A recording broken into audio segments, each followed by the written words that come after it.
vlog lang tayo. Nga pala lang, maganda bang tanggalin? Okay ba? Wala bang magiging adhesive o ano?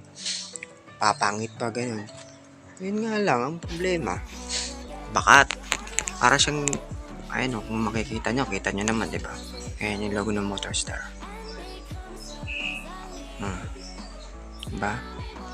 Ngayon, maganda ba ang tanggalin? Kita siya. So, bali yung bala ko kasi, lagyan talaga ito ng sticker decals na pang CX4, yung stock ng CX4R. So okay lang yan. Yan. Tapos ito siya, iniipon ko. Yan siya. Dito rin. Ito nyo naman, bakat din, diba? Ito na yan. Lagyan natin ng ilaw. Maganda ba tanggalin? Wala naman siyang dikit. Walang dikit kasi maganda yung ginamit ng sticker dito. So, yan. Pag tinanggal natin yan, okay naman. Nga lang, kita mo nga lang yung bakat dito. Focus natin. Yan, makita nyo naman. Tatanggalin ko lang. Kasi, tatanggalin ko rin naman yan lahat. Kasi nga, papalit ako ng pang CX4. Ito siguro, hindi ko lang alam kung tatanggalin ko dito. Nabukan natin na ito. Pero bahala na kung tatanggalin din natin yan. Nagagawin ko nga siyang pang CX4. So, ano yung CX4R? Ito yan, sa Kawasaki. Yan. Tignan nyo na lang. Display natin yan. Yan. Ayan ang ipapalit natin yan. So, gagawa ko na lang paraan. Ako na lang din magkakabit nun kasi mahal yung pakabit Wala pa tayong budget.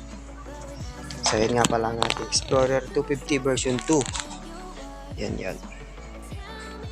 Yan yung ating Explorer 250 version 2 na kulay green.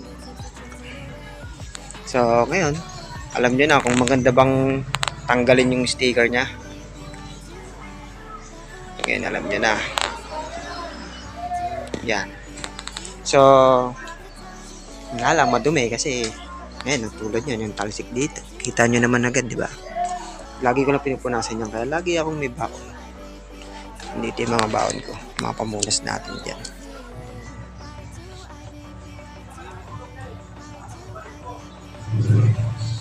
So, tuloy-tuloy na natin yung pagtanggal na ito, guys. Ayan, umpisahan ko na. Tanggalin na rin natin ito. So, ayan. Wala talaga siyang dikit dito. Wala siyang kumbaga na parang tape na mahahawakan nyo. Dumidikit, wala. Yun nga lang, lubog lang talaga siya. Ayan. So, pag tinanggal nyo yan, kinukuko ko lang. Wala naman siya naiiwang bakas.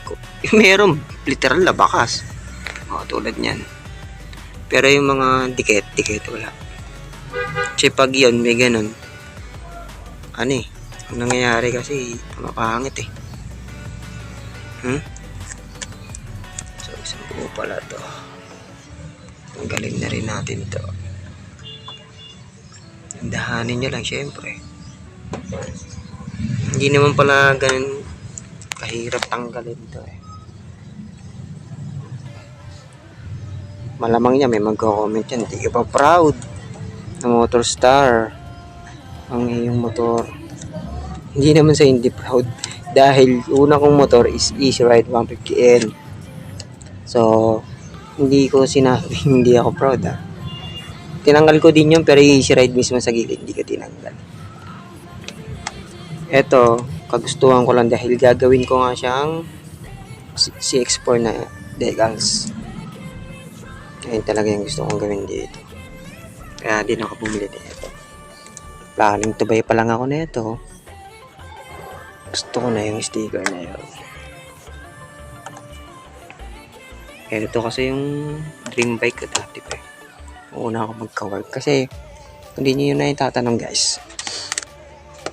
Bahay namin. Tapos, paglabas mo ng kanto, may Motorstar din. So, lagi ko nakikita yung C200 ng version 1 nata yun. Pero repo. Wala akong makita nga noon pa yun Siguro 2017. Parang ganun. Yun. Nakita ko na yun, sabi ko sa sarili ko, bibili ako nito soon. Di pa ngayon pero magkakaroon ako. Ngayon, pinalad. Ito na ang binigay sa akin pang ano. Medyo updated talaga. Hati pala to, okay. Yan guys. Kwentuhan vlog habang tinatanggal ng decals. Na stock. Ayan. Wala oh. Wala kayong mahahawakan. Walang dikit oh. O, tinan nyo, patunay na walang dikit oh. Oh. Dapat yung likod niyan didikit, diba? Wala. O, diba? Wala. Wala siya. So, bakas lang talaga na, yan oh. Parang mga lining lang. So, ginagawin natin yan. Dito na tayo sa kabila. Pantayin lang natin. Sisihin lang natin. So, yan. Ito muna. Kukunin lang natin.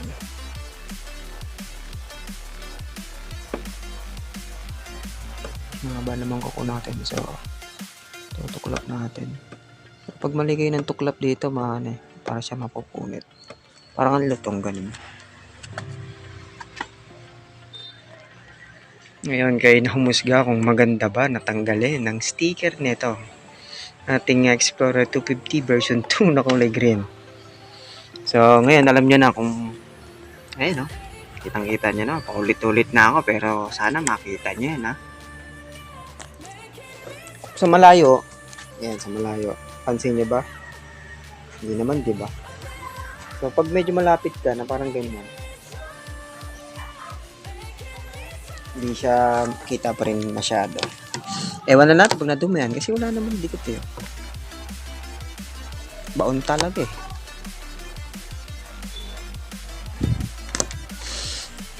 Yun, hati naman pala ito. Ang galing. Hati talaga siya. Ito yung sumunod. Ayan, susunod. Grabe yan, no? Dikit. Grabe, dikit nito guys.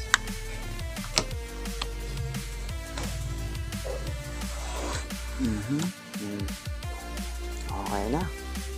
Yes. Ulit natin ito.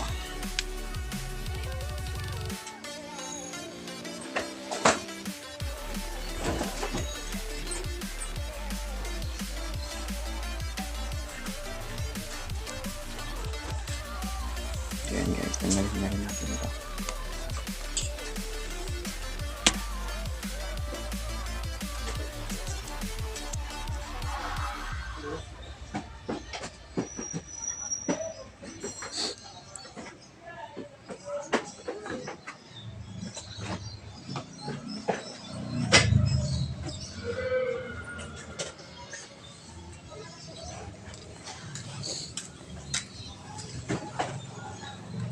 Okay na siguro ito guys. So, thank you sa mga nanood. Kayo na bahala kung maganda bang tanggalin ang ating sticker decals.